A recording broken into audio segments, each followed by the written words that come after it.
നമ്മളിന്നൊരു chicken റെസിപ്പിയാണ് ഉണ്ടാക്കുന്നത്.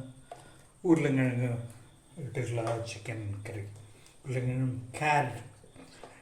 ആദ്യം ഒരു പ്രഷർ കുക്കറിൽ ഞാൻ ഉരുളക്കിഴങ്ങും ചിക്കനും വേവിച്ച് വെച്ചിട്ടുണ്ട്. അതിലേക്ക് ഞാൻ ഒരു 1/4 സ്പൂണോളം മഞ്ഞൾപ്പൊടി, 1 സ്പൂൺ മല്ലിപ്പൊടി, 1 സ്പൂൺ ഉപ്പും, ഒരു 2-3 അല്ലി വെളുത്തുള്ളി, ഒരു ചെറിയ കഷ്ണം ഇഞ്ചി, ഒരു തണ്ട് വേപ്പില, കുറച്ച് വെള്ളം, ഇത്രയും സാധനങ്ങൾ ചേർത്തിട്ടുണ്ട്. ഞാനത് പ്രഷറിതാക്കിയിട്ട് വെച്ചിട്ടുണ്ട്. അത് കഴിഞ്ഞതിന് ശേഷമുള്ള കാര്യങ്ങളാണ് ഇവിടെ ചെയ്യുന്നത്. ഞാനൊരു ചട്ടി അടുപ്പത്ത് വെച്ചു. അതിലേക്ക് ഒരു 3 ടേബിൾ സ്പൂൺ എണ്ണ ഒഴിച്ചു. എണ്ണ കഴിഞ്ഞ് കഴിഞ്ഞാൽ ആദ്യം ചെയ്യേണ്ടതിന് ചൂടായി വരുമ്പോൾ ആദ്യം ചെയ്യേണ്ടത് 1 സ്പൂണ് ജീരകം,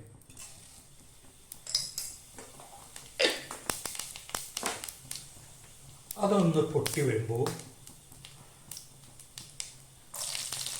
ഒരു 4-5 അല്ലി വെളുത്തുള്ളി, ഒരു കഷ്ണം ഇഞ്ചി, ഒരു 2 പച്ചമുളക്,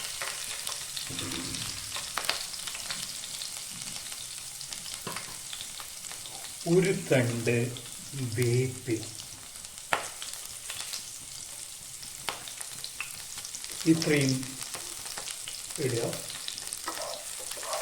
എന്നിട്ട് ഒന്ന് ഇളക്കി 2-3 സെക്കൻഡ് നേരം ഇളക്കിയാൽ മതി. എനിക്ക് നേരം ഇളക്കണമെന്നില്ല.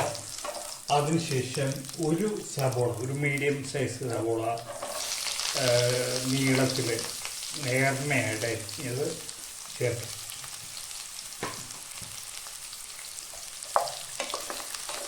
ഈ സവോള ഒരു ട്രാൻസ്പെറൻറ്റ് കളറിലേക്ക് വരണം. വല്ലാണ്ട് മൂക്കണമെന്നില്ല, എന്നാലും ഒരു ട്രാൻസ്പെറൻറ്റ് കളറിലേക്ക് വരണം. അവിടേക്ക് വന്നതിന് ശേഷം വീണ്ടും കണ്ടിന്യൂ ചെയ്യും. ഉള്ളി ആവശ്യത്തിന് മൂത്ത് വന്നു കഴിഞ്ഞാൽ അതിലേക്ക് 1 സ്പൂണ് ഉപ്പ്, നമ്മളൊരു 1/4 സ്പൂണോളം ഈ ചിക്കനും ഉരുളക്കിഴങ്ങും കൂടിയിട്ട് വേവിച്ചതിലേക്ക് ഇടുന്നുണ്ട്. ഇത് കൂടാതെ 1 സ്പൂൺ ഉപ്പ് ഇതിലേക്ക്. ഈ ഉരുളക്കിഴങ്ങിൽ ഉപ്പിട്ട് കഴിഞ്ഞ് കഴിഞ്ഞാൽ എന്താണ് പ്രത്യേകത ഉണ്ടാവുക എന്ന് വെച്ച് കഴിഞ്ഞാൽ ഉരുളക്കിഴങ്ങ് ഉപ്പ് വെച്ചെടുക്കും. അപ്പം അതുകൊണ്ട് തന്നെ നിങ്ങൾ ഉണ്ടാക്കി വെച്ചിട്ടുള്ള ചിക്കനും ഉരുളക്കിഴങ്ങിൻ്റെ വലിയ ഉപ്പൊന്നും ഉണ്ടാവില്ല. അത് ധൈര്യമായി ഇവിടെ 1 സ്പൂൺ ഉപ്പിടാം. ഉപ്പിട്ട് കഴിഞ്ഞ് കഴിഞ്ഞാൽ അതിലേക്ക് ഒരു തക്കാളി അരിഞ്ഞു നീളത്തിൽ നമ്മൾ അരിയുന്നു, അത് ചേർക്കാം.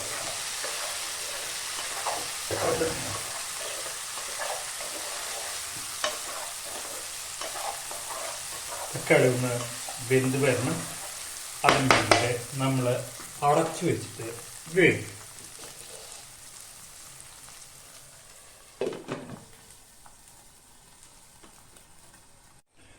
ഇപ്പോൾ തക്കാളിയൊക്കെ നന്നായിട്ട് വെന്തു, അതിന് വെള്ളമൊക്കെ ഇറങ്ങി,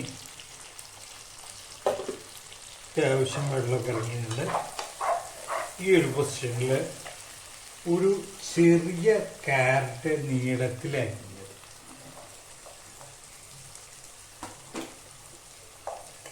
ചെറുതായിട്ടൊന്ന് ഇളക്കുക. അതിനുശേഷം ഇതിലേക്ക് പൊടികൾ ചേർക്കാം. മഞ്ഞൾപ്പൊടി നമ്മൾ ഇടുന്നില്ല, കാരണം എന്താ വെച്ചാൽ നമ്മൾ ഓൾറെഡി മഞ്ഞൾപ്പൊടി നമ്മുടെ ഉരുളക്കിഴങ്ങ് വേവിച്ചതിലേക്ക് ഇട്ടിട്ടുണ്ട്. അതിലൊരു 1/4 സ്പൂൺ മഞ്ഞൾപ്പൊടി ഇട്ടിട്ടുണ്ട്. ഇവിടെ 2 സ്പൂണോളം മല്ലിപ്പൊടി,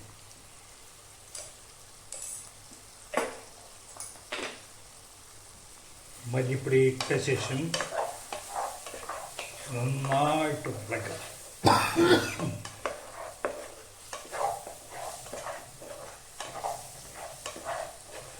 മല്ലിപ്പൊടി നന്നായിട്ട് മൂത്ത് വരണം. നന്നായിട്ട് നടക്കുക.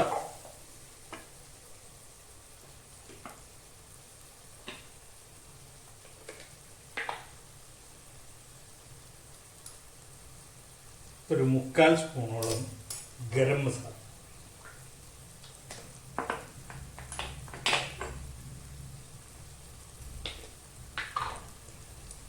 2 സ്പൂണ് ചിക്കൻ മസാല,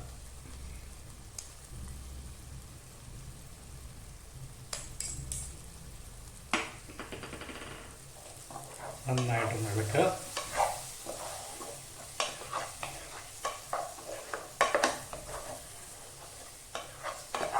ഇങ്ങനെ മസാല ഇട്ട് ഇളക്കുന്നത് രണ്ട് കാര്യങ്ങൾക്ക് ഉപകരിയും.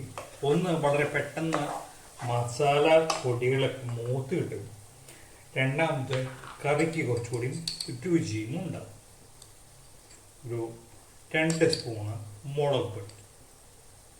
ഇവിടെ ഞാൻ കാശ്മീരി മുളക് പൊടിയാണ് എടുക്കുന്നത്. അതുകൊണ്ട് തന്നെ കുറച്ച് ഒരു ചുവന്ന നിറമാണ്.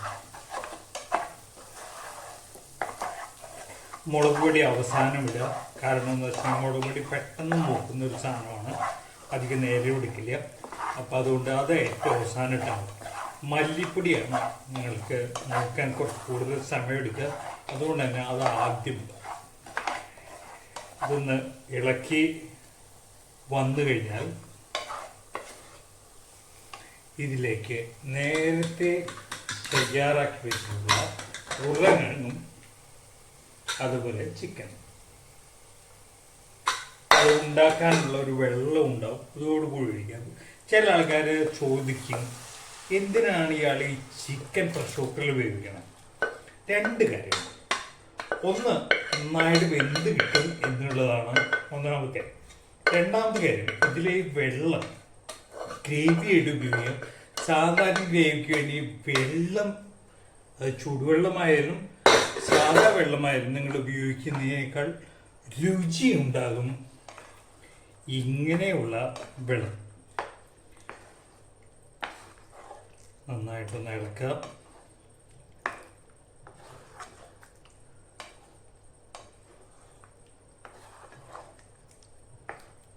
മസാലയൊക്കെ ഇതിൻ്റെ മുകളിൽ, ചിക്കൻ്റെ മുകളിൽ പിടിക്കണം.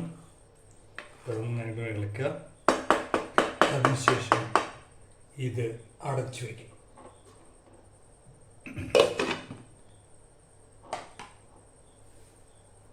ഒന്ന് തിളക്കണം. അപ്പോൾ കറി നന്നായി തിളച്ചു. അതിൽ എണ്ണയൊക്കെ തെളിഞ്ഞു വന്നിട്ടുണ്ട്.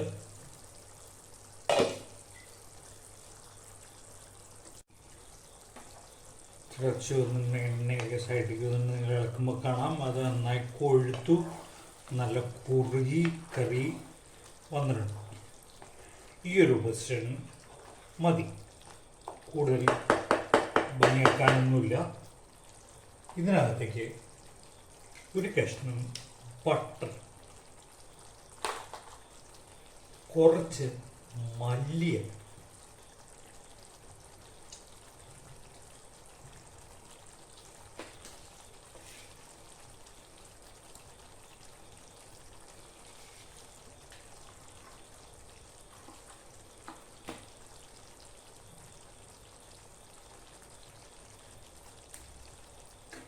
നന്നായി ഒന്ന് ഇളക്കുക.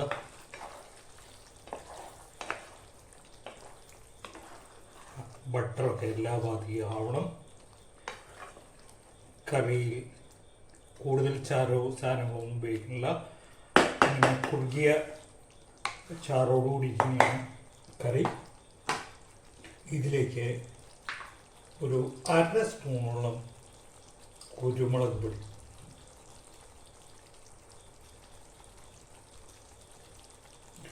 കുരുമുളക് പൊടി ഇട്ട് കഴിഞ്ഞാൽ നിങ്ങളത് ഇളക്കരുത്. പകരം ഇത് അടച്ചു വയ്ക്കും. തീ ഓഫ് ചെയ്യുക. ഇത്രയുമാണ് നിങ്ങളുടെ കറി. ഒരു 10-15 മിനിറ്റ് കഴിഞ്ഞ് ഒന്നുകൂടി ഒന്ന് കൊടുക്കും. ആ സമയത്ത് ഇളക്കിയിട്ട് ആ കുരുമുളക് പൊടി എല്ലാം അതിലേക്ക് എത്തി. ഓക്കെ.